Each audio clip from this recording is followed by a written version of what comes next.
નમસ્કાર, હું ઋષિકેશ કામરિયા સ્વાગત કરું છું આપ સૌનું ફરી એકવાર આપણી જ આ ચેનલમાં। આજે આપણે આ વિડીયોની અંદર વિષય ગુજરાતી ધોરણ 10 પાઠ નંબર 16 ગતિભંગ પાઠની અંદર આવતું પરીક્ષાલક્ષી જે વ્યાકરણ છે એની સમજૂતી જોવા જઈ રહ્યા છે। આ વિડીયોની અંદર આપણે જોઈશું ખાલી જગ્યાઓ કે જે આ વર્ષથી નવી બ્લુપ્રિન્ટ પ્રમાણે 4 માર્ક્સની ગદ્યમાંથી અને 4 માર્ક્સ પદ્યમાંથી ખાલી જગ્યાઓ છે એ પૂછાય છે। એ ખાલી જગ્યાઓ જોઈશું।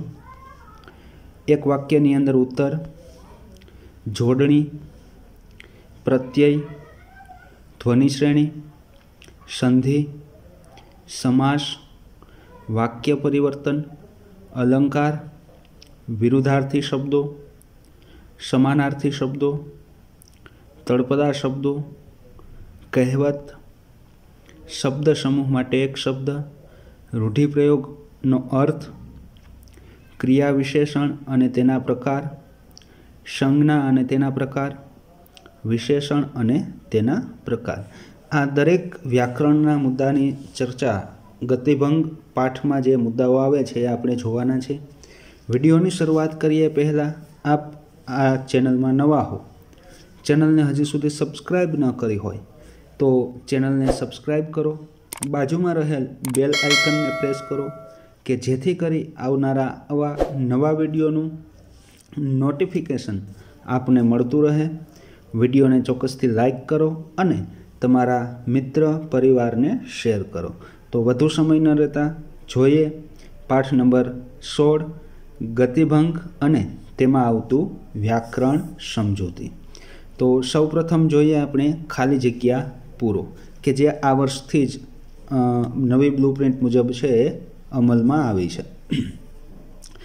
એમાં સૌપ્રથમ છે પત્નીનો પાછળ આવવાનો ખાલી જગ્યા મોડો પડી જતા ડુંગરે પાછળ જોયું। ખાલી જગ્યામાં છે તમને કાઉન્સની અંદર 3 ઓપ્શન છે આપવામાં આવેલા હશે, પણ મેં અહીંયા તમને ઓપ્શન નથી રાખેલા, સીધો જવાબ છે જવાબ આપેલો છે। એ ઓપ્શનમાંથી તમારે સાચો જવાબ છે પસંદ કરવાનો હોય છે। તો આ ખાલી જગ્યાનો સાચો જવાબ થશે અણસાર। ત્યારબાદ છે આમ ખાલી જગ્યા માફક અડવડિયા શું ખાય છે?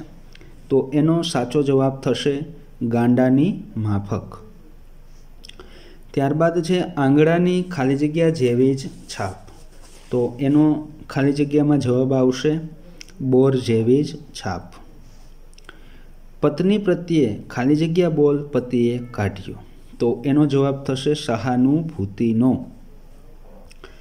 ત્યારબાદ છે પગલીના બીબામાં ખાલી જગ્યા નજર ઢળી હતી, તો ખાલી જગ્યામાં જવાબ આવશે પત્નીની। ત્યારબાદ છે એક વાક્યમાં ઉત્તર આપો, જેની અંદર પ્રથમ પ્રશ્ન છે ધૂળમાં પગલી જોઈને ડુંગરની પત્નીને કોણ યાદ આવ્યું? તો એનો જવાબ છે ધૂળમાં પગલી જોઈ ડુંગરની પત્નીને પોતાની દીકરી બબલી યાદ આવી। બીજો પ્રશ્ન છે ડુંગરે પોતાની નજર ક્યાં સ્થિર કરી? જેનો જવાબ છે એ થશે ડુંગરે પોતાની નજર ગગન તરફ સ્થિર કરી। ત્રીજો પ્રશ્ન છે ડુંગર અને એની પત્ની શા માટે સ્થિર થઈ ગયા? તો એનો જવાબ છે એ થશે ડુંગર અને એની પત્નીને પોતાની દીકરી બબલીની યાદ આવતા સ્થિર થઈ ગયા। ત્યારબાદનો પ્રશ્ન છે ડુંગરની પત્ની ચાલતા ચાલતા ધીમી કેમ પડી જાય છે? તો એનો જવાબ થશે ડુંગરની પત્નીને ચાલતા ચાલતા ધૂળમાં પોતાની દીકરીના પગલાં જેવી પગલી દેખાય છે, તેથી તે ધીમી પડી જાય છે। ડુંગર અને એની પત્ની ઝડપથી શા માટે ચાલી રહ્યા હતા? એનો જવાબ થશે ડુંગર અને એની પત્ની ઝડપથી ગાડી પકડવા ચાલી રહ્યા હતા। લેખકે પત્નીની નજર કોની સાથે સરખાવી છે?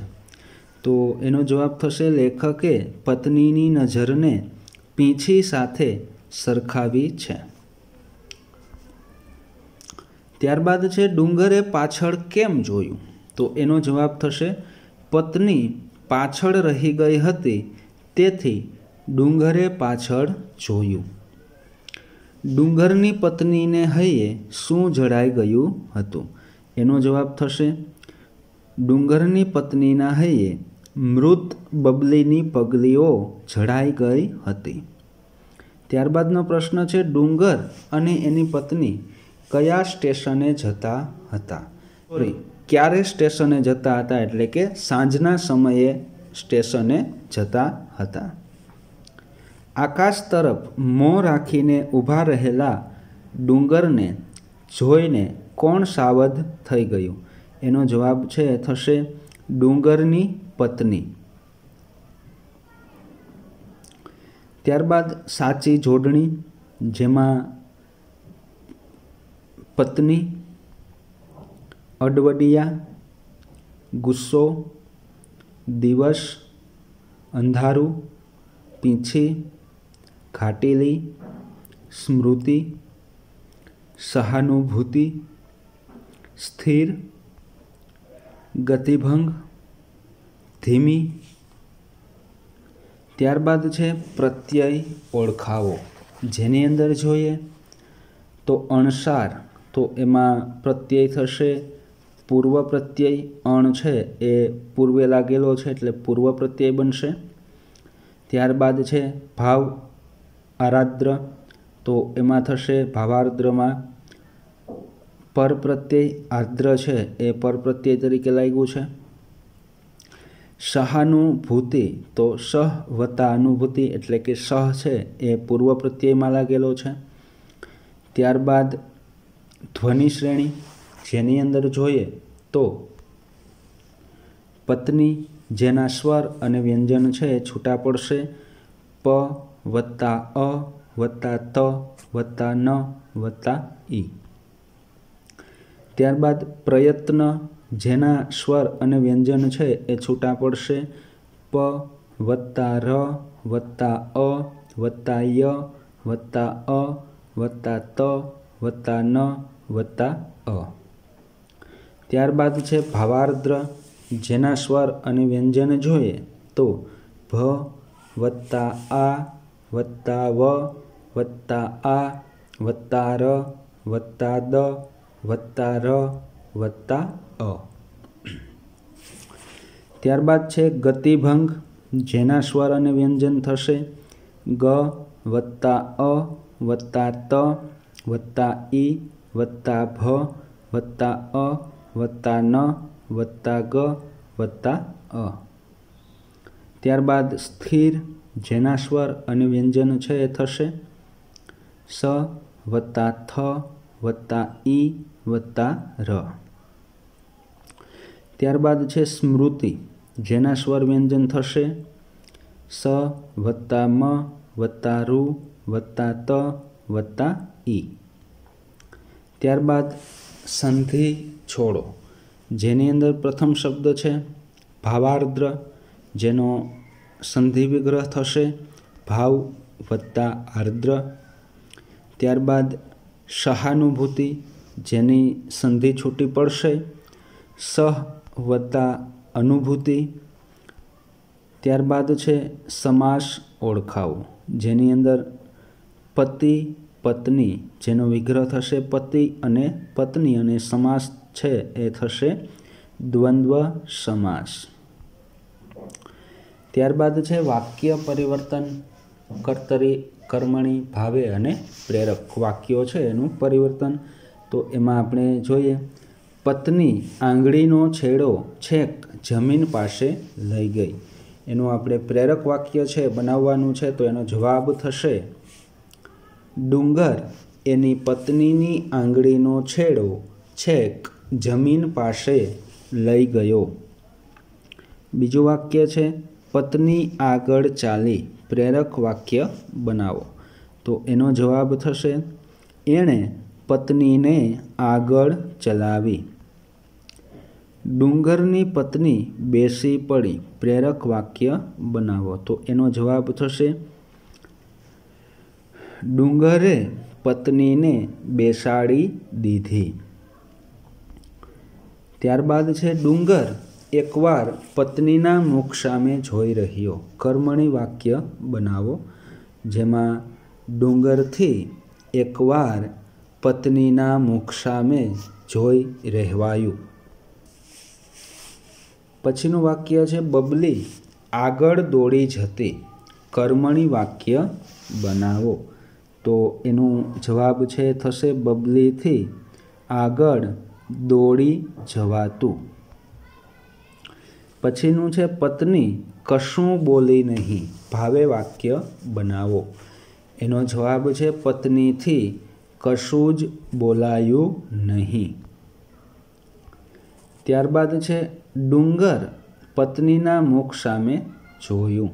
ભાવે વાક્ય બનાવો, જેનો જવાબ છે થશે ડુંગરથી પત્નીના મુખ સામે જોવાયું.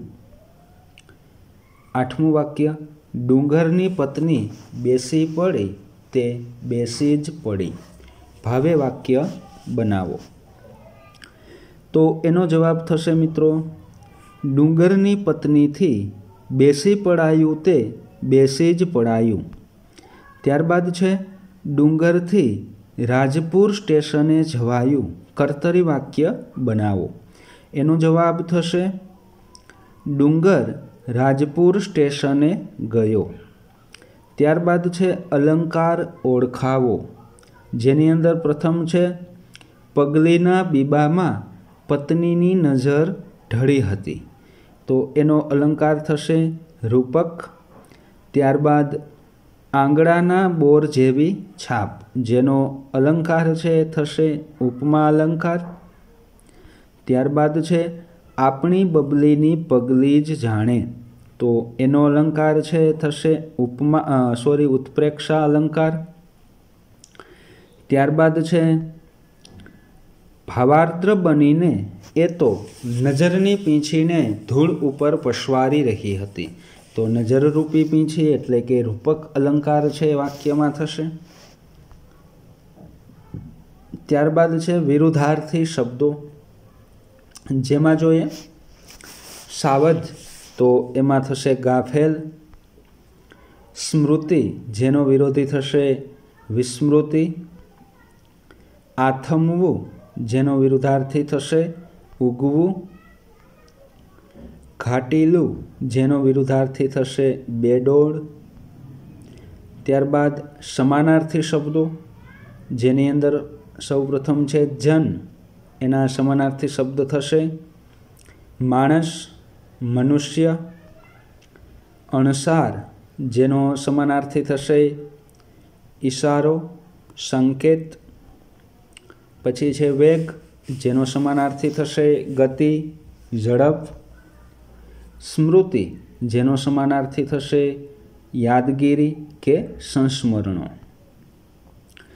ગગન, જેના સમાનાર્થી થશે આકાશ કે નભ. દશા, જેના સમાનાર્થી થશે સ્થિતિ કે હાલત. સાવધ, જેના સમાનાર્થી થશે હોશિયાર, ખબરદાર. ઘાટ, જેનો સમાનાર્થી થશે ઓવારો, કિનારો. ત્યારબાદ તળપદાર શબ્દો, એની અંદર જોઈએ તો હેંડો, જેનું શિષ્ટ રૂપ છે ચાલો. ખોડવું, જેનું શિષ્ટ રૂપ થશે શોધવું. મૃત, જેનું શિષ્ટ રૂપ થશે મરેલું અથવા તો મૃત્યુ પામેલા.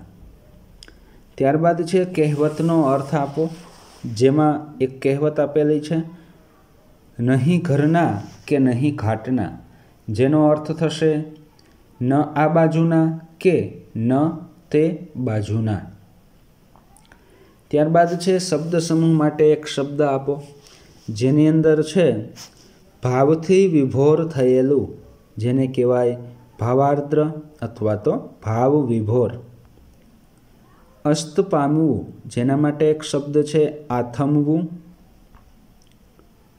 ત્યારબાદ છે રૂઢિપ્રયોગનો અર્થ આપો, જેમાં નજર ઢળવી, તો એનો અર્થ થશે નજર સ્થિર થવી.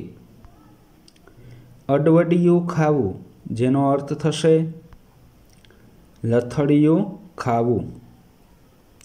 હૈયે જડાઈ જવું જેનો અર્થ થશે હૈયામાં યાદ રહી જવું. મોડા પડી જવું જેનો અર્થ થશે ઉત્સાહ ઓછો થઈ જવો. ત્યારબાદ છે ક્રિયા વિશેષણ અને તેનો પ્રકાર જણાવો. તો એમાં ડુંગરે પાછળ જોયું. ક્યાં જોયું? પાછળ. તો પાછળ એ ક્રિયા વિશેષણ અને તેનો પ્રકાર બનશે સ્થળવાચક ક્રિયા વિશેષણ. ત્યારબાદ છે પત્ની રસ્તા ઉપર નજર ફેરવતી હતી. ક્યાં નજર ફેરવતી હતી? તો કે રસ્તાની ઉપર. તો ઉપર એ ક્રિયા વિશેષણ અને પ્રકાર છે એ સ્થાનવાચક અથવા તો સ્થળવાચક. ડુંગરની પત્ની ચાલતા ધીમી પડી ગઈ. કેમ પડી ગઈ? તો કે ધીમી. તો એ ધીમી એ ક્રિયા વિશેષણ અને પ્રકાર છે એ પડશે રીતિવાચક ક્રિયા વિશેષણ. ત્યારબાદ છે લ્યો હેંડો હવે પગ ઉપાડો ઝટ ગાડી ચૂકી જઈશું. તો એમાં હવે અને ઝટ એ બે ક્રિયા વિશેષણ બનશે. હવે છે એ સમયનો નિર્દેશ કરે છે એટલે એ સમયવાચક ક્રિયા વિશેષણ બનશે અને ઝટ એ રીતનો નિર્દેશ કરે છે એટલે એ રીતિવાચક ક્રિયા વિશેષણ બનશે. ત્યારબાદ છે ડુંગર અને એની વહુ ઊભા માર્ગે ઝડપભેર જઈ રહ્યા હતા. કેવી રીતે જઈ રહ્યા હતા? ઝડપભેર એટલે ક્રિયા વિશેષણ બનશે ઝડપભેર અને પ્રકાર છે એ થશે રીતિવાચક ક્રિયા વિશેષણ. ત્યારબાદ છે બંને જણ સ્થિર થઈ ગયા. કેવા થઈ ગયા? સ્થિર. તો સ્થિર અને એ સ્થળવાચક ક્રિયા વિશેષણ બનશે. ત્યારબાદ છે પત્નીની આંગળીનો છેડો છેક જમીન પાસે લઈ ગઈ. તો એનું વિશેષણ બનશે છેક કે જે બનશે સ્થાનવાચક કે ભાઈ ક્યાં લઈ ગઈ? તો કે છેક જમીન પાસે લઈ ગઈ.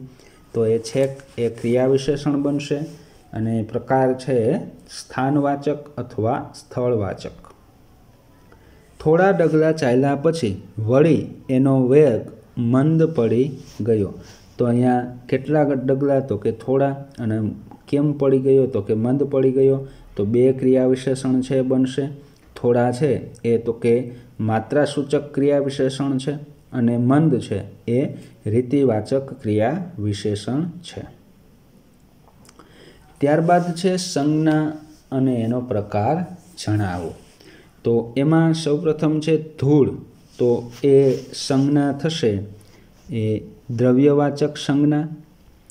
ત્યારબાદ છે સ્મૃતિ જે બનશે ભાવવાચક સંજ્ઞા. ત્યારબાદ છે રાત જે પણ બનશે ભાવવાચક સંજ્ઞા. ત્યારબાદ છે વહુ જે બનશે જાતિવાચક સંજ્ઞા. ત્યારબાદ છે ડગલું જે બનશે જાતિવાચક સંજ્ઞા. ત્યારબાદ નજર જે બનશે ભાવવાચક સંજ્ઞા. ત્યારબાદ વિશેષણ અને તેનો પ્રકાર જણાવો. જેની અંદર જોઈએ તો એક ઘાટેલી પગલીની છાપ એ બતાવી રહી હતી. કેવી પગલી? તો કે ઘાટેલી. કેટલી પગલી? એક. તો એમાં બે વિશેષણ છે આપણને મળે છે. એક છે એ સંખ્યાવાચક અને એક છે એ ગુણવાચક. એટલે કે એક એ સંખ્યાવાચક વિશેષણ છે અને બીજું ઘાટેલી એ ગુણ અથવા તો આકારવાચક વિશેષણ બનશે. ત્યારબાદ છે બંને જણે વળી બમણા વેગથી ચાલવા માંડ્યું. બંને જણે કેવા વેગથી? તો કે બમણા વેગથી. અને બંને જણે કેટલા જણ? તો કે બંને જણ એટલે સંખ્યાવાચક વિશેષણ છે એ બનશે. પત્ની થોડા ડગલા આગળ ચાલી ખરી. તો કેટલા ડગલા? તો કે થોડા. तो ए थोड़ा मात्रासूचक विशेषण बनशे। मृत संताननी स्मृतिथी हाली उठेली, तो अहींया बनशे मृत संतान केवुं, तो कि मृत एटले गुणवाचक अने संताननी एटले ए संबंधवाचक विशेषण पण बनशे। तो अहींया पाठ नंबर 16 गतिभंगनी अंदर आवतुं जे परीक्षालक्षी महत्वनुं व्याकरण छे ए आपणे जोयुं।